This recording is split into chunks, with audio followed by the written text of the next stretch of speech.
Hey there, everybody. This is Ed, and welcome back to another edition of Bagel and Booze as we continue our Decem-Beer journey. We got two more beers coming for you today in today's review. Unlike last episode, where we kind of had some similarity between the two beers that we pulled out of the box, these two, probably anything but. We got a sour that's coming to us, and we also have a hazy IPA. Luck of the draw, they don't even match, especially figuring the sour is a cucumber sour, and the hazy IPA is going to give us that kind of citrus flavor that we get. So be interesting, and we'll see how they line up. Again, two beer styles that I'm not super comfortable with. So our first beer that we have coming up is from 10 Barrel Brewing Company. It is their cucumber sour.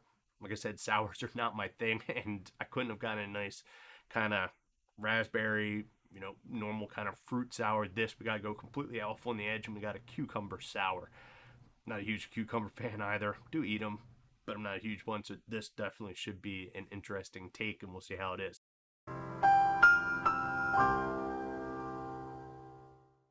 Sour beers, as those, if you don't know, unlike traditional beer, which uses brewery yeast and is in a very sterile environment, sour beers are the kind of complete opposite. Brewers are going to employ a wild yeast, and it's definitely not sterile because they want that wild yeast coming in from the environment. Back in when beers originally originated, I guess, if you want to call it, I guess you could look at everything was of sour type beer. Once we got refrigeration and pasteurization techniques that came in, I want to say, do my math. This is math. This is history. I want to say the mid 19th century, 19th century, sometime around then. I should know that. But you start to see sour beers fall out of flavor at that point. They start coming back in the last, 30 or 40 years, and have gained prevalence out there. For sour beers, if you've had a Lambic or a Ghost, or a Berliner Weiss, those are traditional type of sour beers. And like I said, I was hoping for I've had many Belgian Lambics, nice raspberry one would have been great, but this is cucumber. I drink and I know things. We're going to fire up the beer cam, forewarned, because the can is green, you'll see, and it is, it's kind of washed out there. But in any event, we'll go ahead, let's get this guy open, and we'll get it smelled, and we'll get it tasted. So it should be interesting. So let's get this cracked open if I can. There we go. We'll get it poured. Coming out. Go. Our can back. Our nice clear can. And it's hard to see, but it is definitely a kind of haziness that's to this. It kind of comes out off of this. It's not super clear, so we'll go ahead. I get tartness that comes off from it. I get the I guess melon. I don't know if that's the right word, but that cucumber smell. It smells like a vegetable. I think the brewer says it's supposed to taste like a melon.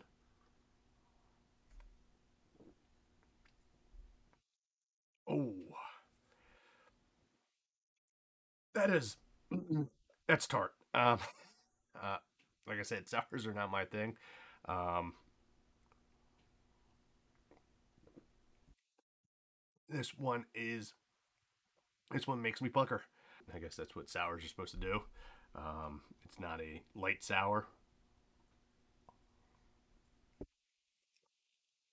Every time I drink it, I just feel my mouth just kind of, definitely taste the cucumber flavor in there. As you can tell, I'm puckering up something fierce off of this guy. We'll give it out a 2. Don't totally hate this. Obviously, I can't give it higher because sours, I guess I could. But for this one, it just is hitting me as soon as I drink it, and it is just kind of puckering me up like something fierce. So we'll try finishing out, and we'll see what we can accomplish. I don't know if I could even chug this guy. Um, but I guess as the more I drink it a little bit, the less puckering, if that's a word, it gets. So I guess overall, like I said, it's interesting. I've had lambics before. I've obviously had Berliner Weiss before. That one, I guess maybe if we had a different flavor, might not be too bad. I don't know if it's cucumber or what, but it definitely lands a sourness. Lives up to its name, hits you. Um, you know, could be a little bit refreshing, but overall, drinkable. Do I like it? Eh. So, hence why we give it a 2. So, our second beer that we have coming to us today is from Elysian Brewing, and it is their Contact Haze Hazy IPA. It's a mouthful and it's a tongue twister. But unlike our other one, this one should hopefully be a little bit more, I guess, in my range of drinking. It's still an IPA. Hazy IPAs have found a little bit better than IPAs, but with this one, they're telling us it's a mild haze, low bitterness, does have a hop forward profile that they're describing. We'll see how hoppy it is, if that makes it or breaks it for me. But there's a lot of citrus that comes out from this one. They're telling us it's got raspberry and currant and guava and passion fruit and citrus. I don't know why they say it's got citrus when it is a citrus profile off of it. Drop that in there. So it does have a nice haze off to it. You know, cloudy, which we come to expect off of our hazy IPAs. Yeah, I definitely. There's a lot of fruit profile that comes through. Um, I get the traditional kind of grapefruit smell in there, but I also do get the other. Um, you know, Definitely very robust. And I do. There is that kind of hop overtone that's off of it, but it's not too bad. It's fairly smooth.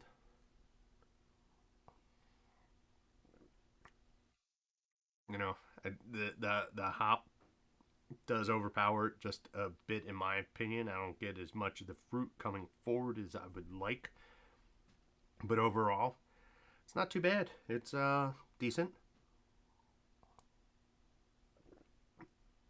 It's enjoy. It's yeah, you know, there's a bit of that soapiness that's coming in off of that kind of skewers where I would like to get a little bit more of the fruit profile that I've come to get from hazy. I guess I get that more from a juicy IPA than I have off of a hazy IPA. Juicy IPAs definitely get more of that very forward kind of grapefruit profile, flavor profile that comes through. This still has that kind of that IPA hoppy soapiness to it, but overall, it's not too shabby. It's drinkable.